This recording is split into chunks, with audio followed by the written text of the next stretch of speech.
Hey guys, it's Brooke from The Vintage Gardener. Welcome back to my channel. So, usually I post on Saturdays, and as you know, it's like Thursday, close to midnight into Friday, but I wanted to come on to give you guys the breaking news. So, I found a house. Actually, I had already found it. So, if you guys have been following my blog, you'll know that I posted a while back about this house. For those of you who are new to my webpage, I'll give you a little bit of a background. So I put my house on the market March 28th. It was a contingent contract. I had a contingent contract of sale on another property. It was a Victorian style farmhouse. It's on an acre of land. So part of the contingency was that I had to get under contract on the house I own within 30 days. That didn't happen because of that whole environmental sign issue. And if you go to the blog and click on do a search for any, I think they're all titled The Process, you'll find all the videos on that. So the owner originally had said that she would be willing to work with me with the 30 days and be flexible, but then that changed. And the reason that changed is because with signing a contract, she got my name and address, she ran a search for my house, and she saw it, and she felt that I had overpriced my house by a lot. She's like, oh, I know the market. And how do I know all this? Because she sent me a really nasty email. And she was just very insulting. And she was also ticked about the fact that, about what I offered. And mind you, she accepted what I offered, but she was ticked off about it. I think she, in her opinion, seeing how my house was smaller, the asking price of mine shouldn't have been near hers, which was a lot bigger. But what she doesn't understand is market value and how that actually works, and the fact that you have a house that needs a lot of work. And so that's going to bring the price down substantially. So she put her house by the market, which, she's allowed to do. She put the price on pretty high, and it's been slowly coming down. I don't think she's gotten any interest until now. And so, meanwhile, I did sell my house, as you all know. And so, obviously, I have to find somewhere new to live. And my listing agent was like, oh, are you going to go back to the other lady? I'm like, not unless I have no choice, because I kind of really didn't like how she's talking to me. So I looked. I had two big problems with finding a house. Number one is that people aren't particularly truthful sometimes in their listing descriptions. I mean, I get puffing, but you should not be telling people, oh, you can have horses, because that's agriculture, like under state regulations. Like, that's agriculture. You shouldn't be telling them unless you've actually gotten it from your township that they can do this. Don't be telling people they can subdivide. Don't be telling people. There's just a lot of things people were saying. Oh, you can clear 3 acres of, this woods. Don't tell people that unless you actually know it's true. And so, I do my due diligence. I'm an attorney. So I called Pineland, and there was all the people who had lots of property, and they're saying, oh, you can clear it for this, you can do this, you can have a horse farm. And Pineland is saying, Pineland's commission, that's what's in New Jersey, they deal with the areas that are down in South Jersey, was like, no, this is wetlands. You can't do anything. You can't clear land, unless you're going to do blueberries, cranberries, or native plants. You can't have horses. No, nada, zilch, which is completely useless for me. So that was really hard because there was a lot of misleading information in the descriptions. The other thing was that people are drastically overpricing their houses, like $100,000, as the house that I'm now under contract with, again, is proof.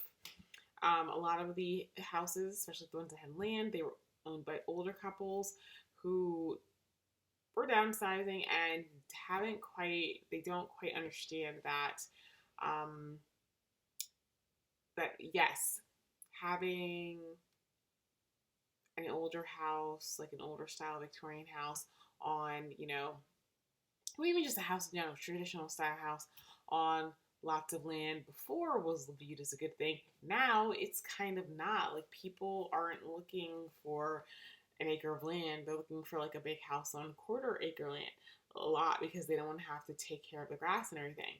And so then I think a lot of them are hearing things like, oh, the market is rebounding and or the market values are going up, and they don't get that, when they say going up, they're talking about the fact that we had a huge housing bubble that burst. Those prices went rock bottom. When I was first buying where I am now, it was back in 2012 when the housing market crashed. Yeah, prices are going up from that. They are not at the bubble levels. And so I think some of them are just like, they're slapping these prices on and just can't understand why they're not getting buyers or like people giving them like low ball figures. And so because it's like they're overpricing it. So I had my realtor, my buyer's agent, run comps because I don't think he quite believed me when I told him that the thing like, oh, this is overpriced, this is overpriced. And he ran comps on a couple properties that I was interested in. And wonder of wonders, one was overpriced by I think like $80,000, and the other one was overpriced by 60, which wasn't a surprise to me. And so he acknowledged, yeah, with how overpriced they are, you're never gonna get them to come down. Like these houses will have to sit on the market for like a year. And obviously, I don't have a year. So because so there is that, and because of just the amount of research that's going into the property to find something that's not in wetland and trying to get the information, because like this sometimes like, oh, you have to go to make an Oprah request, which is like, oh, seriously, you guys don't have this on file. I know you guys have this on file. I was like, well, I think it might be better to find a property that has like an acre cleared already, and then when I get to the point where I need more land, buy already established farmland that's already where I can pull the tax records and see it's already zoned farming, like they're getting tax credits for that, so I know it's good to go. So there were some properties that were going on, for an acre, but I like older style houses, so I did go back, but I made it clear to my realtor I was not giving what I gave the first time. First off, there were comps that came out that were actually lower than I had offered. So I'm like, no, I'm giving you comp value. And the other thing is, like I said, she was very nasty in her email, and I'm like, I have no motivation whatsoever to give you what I gave you before, especially considering the fact the comps are showing the value of your house is actually lower than what it was. So my realtor made the offer this morning. She tried to slow around a little bit, getting response back. And I called him around 4 and was like, hey, listen, if I don't have an answer by noon on Friday, the offer is withdrawn, rescinded, because there's a couple other houses that I want to see, and I can't be in a position where I can't make an offer because I've already made an offer and I gotta wait on the answer to that. I like, so come noon Friday, she's done. And so he definitely told them, because within an hour of me having that conversation, he comes back with a counter, and she dropped the price $14,000 from the asking price online, which is about $5,000 above what I offered. So that's how we did that. So I'm gonna tell my realtor like I want the same closing date for the other one, like October 10th, because I need to get it done at the same time. Meanwhile, I gotta pack everything. My mom's coming up, and she said she's gonna help me that week with last minute things. So I've got to be pricing, moving trucks and everything. So my Labor Day weekend is going to be spending packing. If you're in the area, you got nothing better to do, want to come over and help, please holla at your girl. So anyway, that's it. So I will see you guys on Saturday. I think I'm going to put another cooking video up, and videos may become sporadic as I'm, finalizing the move, but that's it. So thank you for watching, and I'll see you in the next video.